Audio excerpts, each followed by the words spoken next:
KPBS On Demand is supported by Markel Design and Remodeling, helping homeowners with their home remodeling needs. From ADUs to kitchen remodels, room additions, and custom homes, Markel Design and Remodeling can help homeowners design and build their dream homes. More at trustyourhometous.com. Good morning, I'm Debbie Cruz. It's Thursday, May 11th.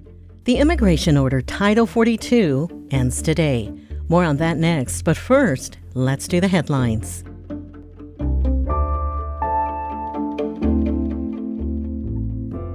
The COVID public health emergency ends in the U.S. today after being in place for 3 years.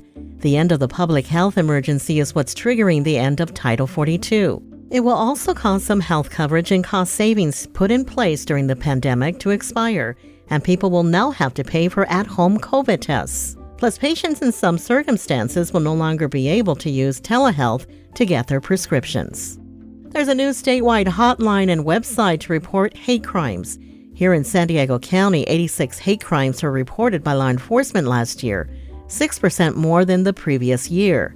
Cap Radio reporter Sarah Mises-Tan says it's not a hotline that will respond to crime or provide support for victims. What you're doing when you call this hotline is you're reporting something for the state to put down in their records so they can have a running tally and have this data collected over many years.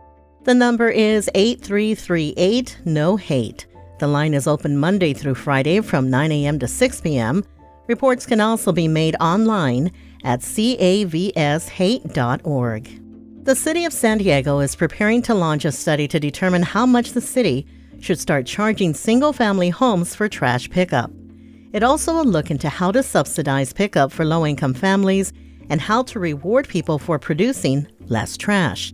This comes 6 months after voters approved Measure B.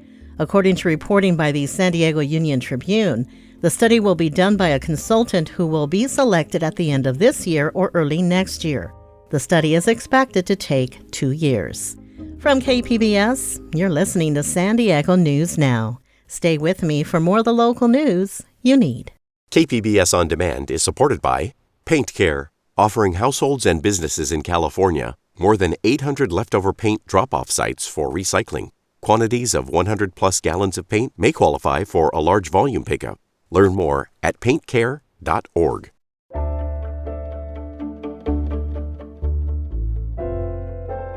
The controversial public health order that has blocked access to asylum for the last 3 years expires today.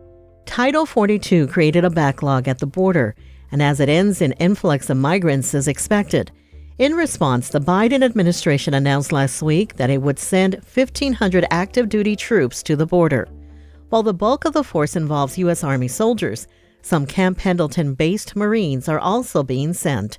Military reporter Andrew Dyer has more. About 550 active duty troops have arrived at the U.S.-Mexico border. That's about a third of the number authorized by President Joe Biden to support Customs and Border Protection as Title 42 expires, ending pandemic asylum restrictions. 200 Marines from the 1st Marine Division at Camp Pendleton will be among the 1,500 total troops mobilized, according to the Marine Corps. At a Pentagon press conference Tuesday, Air Force Brigadier General Pat Ryder said troops will not be interacting with migrants in any way and are only fulfilling supporting roles. They'll be there in support of Customs and Border Patrol. They will not be conducting any type of law enforcement activities. Military officials did not say when the Marines will deploy from Camp Pendleton or where on the border they're going. Andrew Dyer, KPBS News. Here in San Diego County, the chair of the Board of Supervisors says more federal help is needed in the region to address the impacts of Title 42 ending. Nora Vargas says local nonprofits have received $35 million in federal funding to help asylum seekers. And she says the county has a good working relationship with the Biden administration. But she says help is needed for shelter locations and long-term solutions. Vargas also said the Rapid Response Network is ready to provide resources to migrants who may find themselves released on the street if shelters are out of room. We are doing everything that we can, but what's really important right now is that we share with folks there is a place that if you see someone there that you think doesn't know where to go, they can call 211. Vargas also said there's information on the county's website for those who want to volunteer to help. Meanwhile, at the border, U.S. Customs and Border Protection is keeping 400 migrants in a makeshift camp in San Isidro. The camp is between the primary and secondary border walls. Border reporter Gustavo Solis says the migrants have no protection from the elements, and the only food they receive from the government are 2 granola bars a day. There have been people that will come here and they will see and they can't believe that this is happening on U.S. soil. Pedro Rios is a volunteer with American Friends Service Committee. He's been coming to the border every day to give food and supplies to the people being kept between the border walls. This type of detention appears to violate CBP's own short-term detention standards. Those rules say that detainees are to be held in rooms that are safe, secure, and clean. Alonso Alegre is one of the people being held outside. He used to own a business in Colombia, but fled to the U.S. with his wife and kids after criminals and local police officers tried to kidnap him. Me dijo, papá, tú querías venir para Estados Unidos para vivir como vagabundos y en Colombia estábamos súper bien. No le pude explicar, se me llorosearon los ojos, la verdad. He told me that his 7-year-old son asked him, why did we come to the U.S. just to end up like bums? We were well off in Colombia. Alegre said he didn't have an answer for his kid. He just started crying. Gustavo Solis, KPBS News. CBP did not immediately respond to questions about the camp. Coming up, what one local hospital is doing to keep and hire nurses. We'll have that story and more just after the break.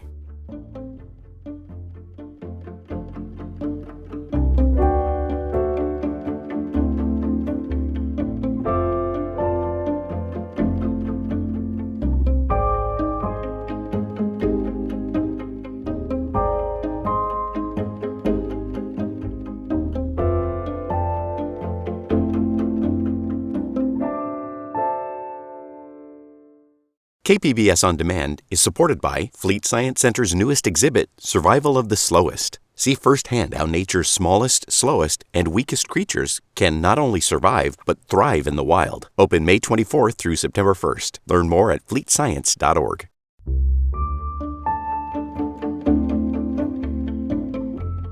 Hospitals across the nation are experiencing a shortage of healthcare workers, and nurses are among those in high demand. Health reporter Matt Hoffman has an update on what one local hospital is doing to retain and hire nurses. Congratulations, you obviously made a great impression. It's Career Fair Day at Palomar Health's Escondido Hospital. The health system is looking to hire up to 250 nurses, and many applicants were getting on-the-spot offers Wednesday. Palomar Health recently introduced a 3-year, $100,000 sign-on bonus. Palomar CEO Diane Hansen says it's for new and existing full-time nurses. The goal is to move away from contract nurses. We're spending anywhere from 50 to 60 million this year in contract labor. And so we wanted to take those dollars, if we can save some of that money and put it towards this bonus program, that's what we're trying to do. To get a sense of how much this could cost the hospital, if 1,000 nurses got the full bonus, that would be $100 million over 3 years. Matt Hoffman, KPBS News.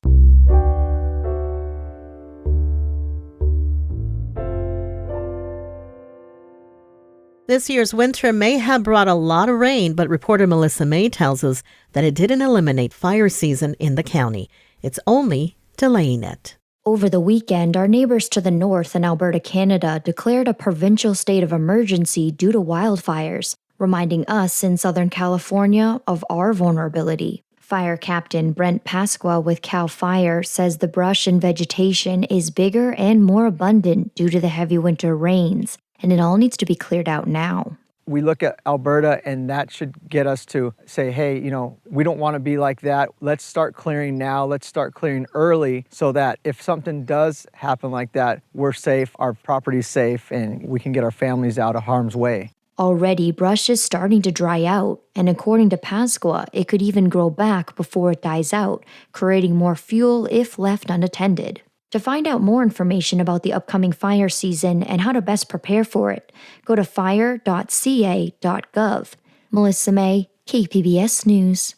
In other environment-related news, California's marine protected reserves are helping revitalize the state's nearshore underwater habitats. But just like a park on land, the areas require regular management. Environment reporter Eric Anderson says a local conservation group is helping make sure that happens. So right now we're in the Matlapool State Marine Reserve. Wild Coast's Lily Mulligan is steadying herself as waves rock her boat just west of the La Jolla Cove beach. A beautiful park, but where are the boundaries? You can't exactly tell. The underwater park is located between the rocky cliffs of Point La Jolla and Scripps Pier. It covers about a square mile. There's another underwater reserve just north of the pier, making this a pretty large marine protected area. Mulligan says the underwater scenery is just as spectacular as the scenery in many of California's iconic parks. You would see a beautiful kelp forest beneath us with all of the beautiful ecosystems that are replenishing within the marine protected area.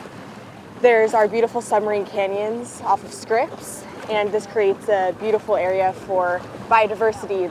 It's lush. But on the surface, those spectacular views are invisible. Even kayakers who were recently getting a tour of the area had to use their imagination.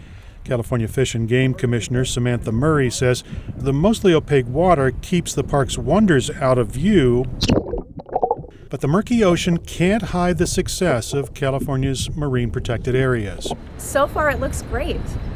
What we know is that in many cases, size, abundance, diversity, and biomass of the wildlife and fish inside is doing better than outside of protected areas. But maintaining and building on that success story takes work. Wild Coast regularly surveys San Diego County's marine preserves, helping an understaffed fish and game department make sure the areas remain protected. We are doing boat-based MPA watch, so we are traveling through MPAs and we're looking at how folks are using them. Lisa Gilfillan is a Wild Coast conservation manager. We're also checking on our M2 radar units, so we have 3 radar units in the area, and part of what we have to do is just make sure that they're functioning properly. So we get on the boat and then we see what the radar is picking up on, and then we visually look for those same things that the radar is seeing just to confirm that everything's working properly. That's all aimed at making sure people take advantage of the opportunity to see the reserves, while at the same time protecting the biological riches that grow inside a preserve's borders.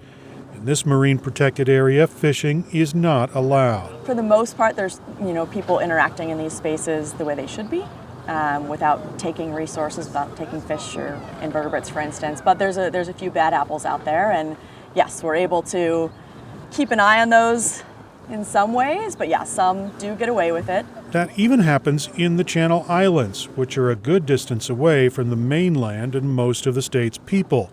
Sanctuary Superintendent Chris Mobley says there are more positives than negatives. By and large, people are law-abiding. And once the law's on the books, even if they fought it tooth and nail as something they didn't want, once it's on the books, we see a high level of compliance with the laws. And most of the time when the laws are being violated, it's out of ignorance. They didn't know that they were fishing in a closed area. Restricting fishing is key to showing how those regions would develop without human interference, and that can help researchers better understand the impact of things like climate change. Mobley says new remotely controlled underwater submersibles are helping science and making the case for the reserves. When people see the video in a public stakeholder meeting, their eyes light up and they go, oh, I get it. They see all these incredible creatures, this really complicated structure on the bottom, how fragile it is. Mobley says the key to keeping the marine protected areas vibrant lies in the ability to make the invisible visible. Eric Anderson, KPBS News.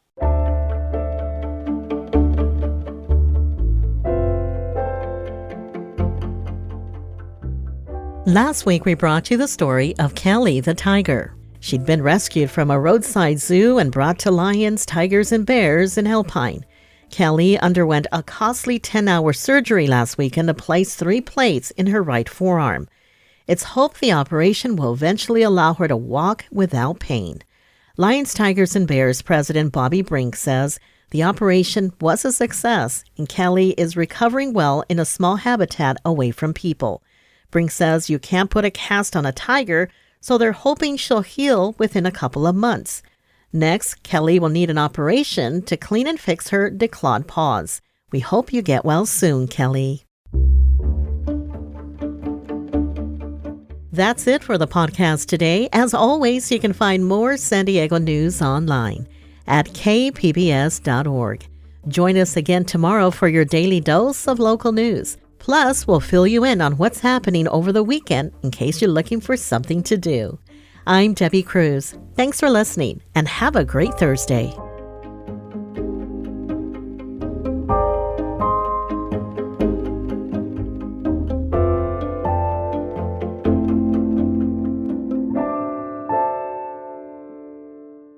KPBS On Demand is supported by the National Conflict Resolution Center. Geopolitics, a divisive election year, and strained budgets are all topics that can create tension in the workplace. NCRC can help workplace leaders navigate polarizing issues with the Culture, Communication, and Conflict Certificate. More at ncrconline.com.